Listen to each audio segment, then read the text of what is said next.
उज्जैन महाकालेश्वर ज्योतिर्लिंग के बारे में बताना चाहता हूँ आपको। महाकालेश्वर ज्योतिर्लिंग भगवान शिव के 12 ज्योतिर्लिंगों में से एक ज्योतिर्लिंग है और इस ज्योतिर्लिंग के बारे में बहुत सारी कथाएं प्रचलित हैं।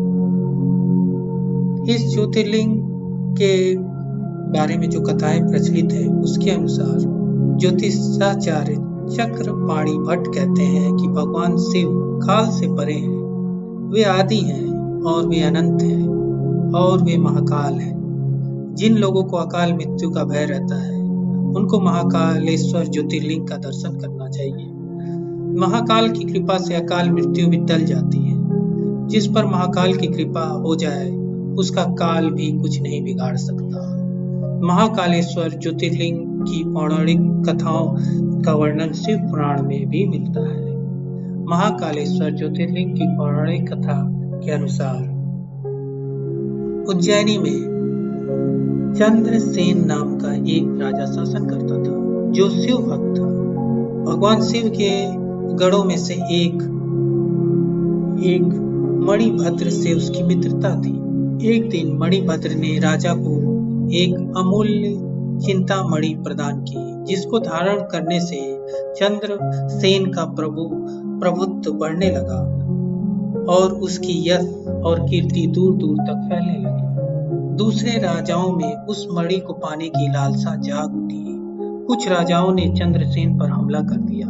राजा चंद्रसेन वहां से भागकर महाकाल के शरण में आ गया और उसकी तपस्या में लीन हो गए। कुछ समय बाद वहां एक विधवा गोपी अपने 5 साल के बेटे के साथ वहां पहुंची। बालक राजा को शिव भक्ति में लीन देखकर प्रेरित हुआ और वह भी शिव लिंग की पूजा करने लगा। बालक शिव आराधना में इतना लीन हो गया कि उसकी माँ की आवाज उसे सुनाई नहीं दे रही थी। उसकी माँ ने उसे भोजन के लिए बार बार आवाज लगा रही थी, पर बालक को वो आवाज सुनाई नहीं दे रही थी। बालक के न आने पर गुस्साई माँ ने उसके पास गई और उसे पीटने लगी और शिव पूजा की सामग्री में फेंक दी। बालक की माँ के इस व्यवहार से बालक बहुत दुखी हुआ। तभी वहां एक चमत्कार हुआ। भगवान शिव की कृपा से वहां एक सुंदर मंदिर निर्मित हो गया जिसमें दिव्य ज्योतिर्लिंग भी था। उस पर बालक द्वारा अर्पित की गई पूजा सामग्री भी थी। इस तरह वहां महाकालेश्वर ज्योतिर्लिंग की उत्पत्ति हुई। इस घटना से उस बालक की मां भी आश्चर्यचकित रह गई। जब राजा चंद्रसेन को इस बात की सूचना मिली तो वह भी महाकालेश्वर ज्योतिर्लिंग के दर्शन करने वहां पहुंच गए। जो राजा मणि के लिए चंद्रसेन पर हमला कर रहे थे वे युद्ध मार्ग छोड़कर महाकाल की शरण में आ गए। इस घटना के बाद से ही महाकाल उज्जैनी में वास करते हैं। जिस प्रकार से काशी के राजा बाबा विश्वनाथ है, वैसे ही उज्जैन के राजा भगवान महाकाल है। उज्जैन के बारे में आपको बताते हैं। उज्जैन भारत के मध्य प्रदेश के एक प्रमुख शहरों में से एक है जो शिप्रा नदी के पास बसा हुआ है। यह अत्यंत प्राचीन शहर है। यह महान सम्राट विक्रमादित्य के राज्य की राजधानी भी रही है। उज्जैन को कालिदास की नगरी के नाम से भी जाना जाता है। यहाँ हर 12 वर्ष पर सिंहस्थ महाकुंभ का मेला लगता है। भगवान शिव के 12 ज्योतिर्लिंग में से एक महाकाल का ज्योतिर्लिंग इसी शहर में है। यहाँ पे पहुँचने के लिए आप एयरपोर्ट से पहुँच सकते हैं। यहाँ का निकटतम एयरपोर्ट हवाई अड्डा इंदौर है जो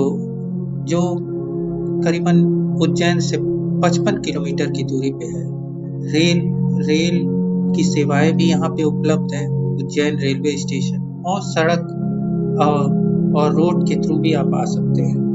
तो यहाँ पे नियमित बस सेवाएं चलती रहती हैं जो कई शहरों से कनेक्टेड है, जैसे इंदौर, भोपाल, और आप वाया जो है आप मुंबई से भी आ सकते हैं डायरेक्ट बस से और दिल्ली से भी आ सकते हैं। तो टैक्सी सेवाएं भी उपलब्ध हैं, सारी सेवाएं उपलब्ध हैं। आसपास जब आप उज्जैन पहुंचेंगे, उज्जैन मंदिर के आसपास, तो वहां पे काफी रहने की काफी व्यवस्थाएं हैं, काफी सारे होटल्स हैं, लेकिन यहाँ पे काफी भीड़ होती है।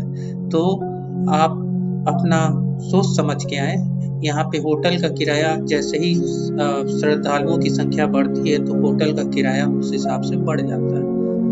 तो आप अगर मंदिर के पास अगर होटल लेना चाहते हैं तो ये थोड़ा महंगा पड़ेगा। अगर मंदिर से आप थोड़ी दूर पे जाएंगे तो वहाँ पे थोड़े सस्ते होटल पड़ जाएंगे। और जो है यहाँ पे धर्मशाला भी है, आप धर्मशाला पे भी रुक सकते हैं। धर्मशाला आपको काफी सस्ते पे पड़ेगा।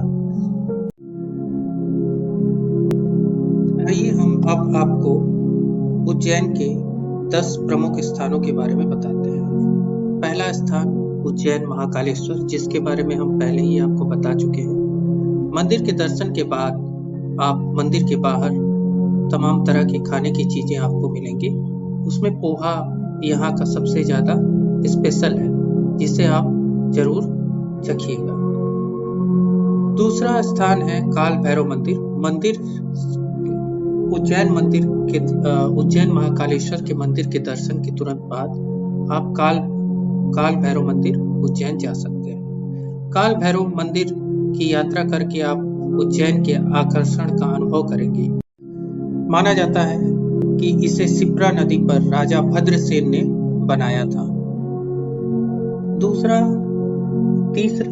तीसरा है रामघाट उज्जैन। रामघाट उज्जैन में आप घूमने के लिए सबसे जीवंत पर्यटन स्थलों में से एक है, जो हर सिद्धि माता के पास स्थित है।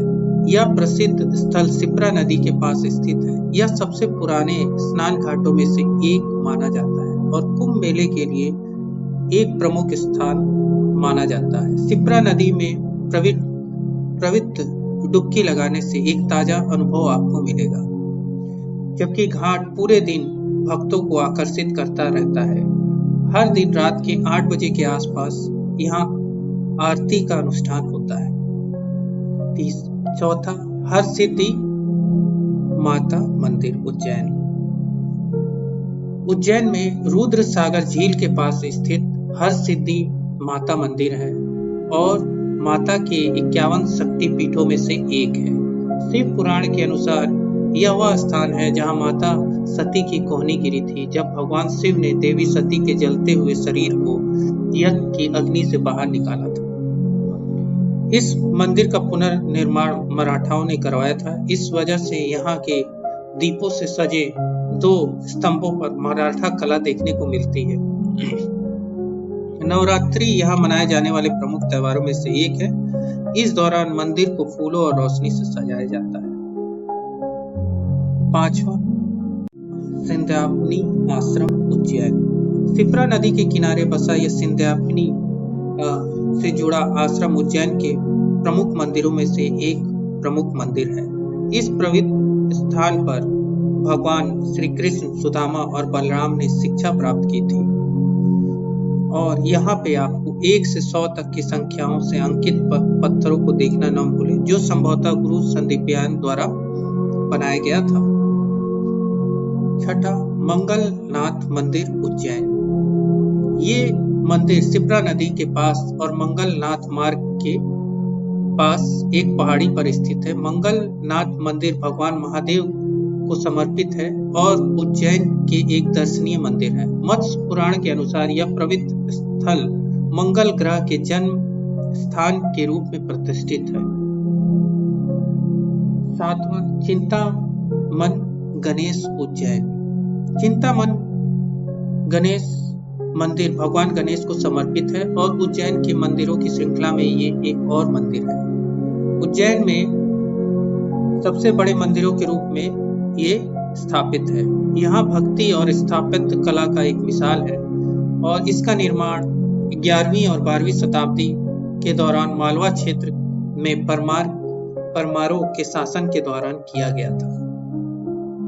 7वां, इस्कॉन मंदिर उज्जैन। इस्कॉन मंदिर, जिसे राधा माधवन मंदिर भी माना जाता है और मध्य प्रदेश के उज्जैन जिले में नागखेड़ा बस स्टैंड के पास स्थित है।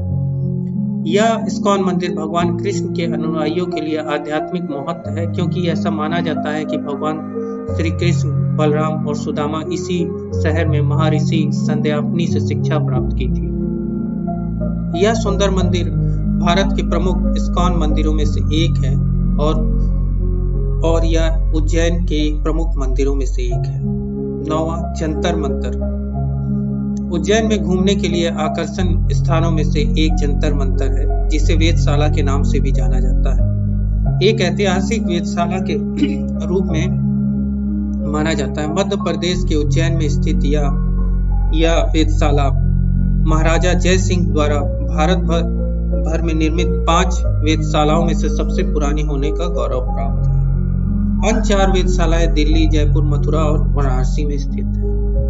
जंतर मंतर का निर्माण महाराजा जय सिंह ने 17वीं शताब्दी में विद्वानों और ज्योतिषों को उनके शोध और अध्ययन में मदद करने के लिए बनवाया था। उज्जैन को प्राचीन काल में इसे पृथ्वी का नाभि भी माना जाता था।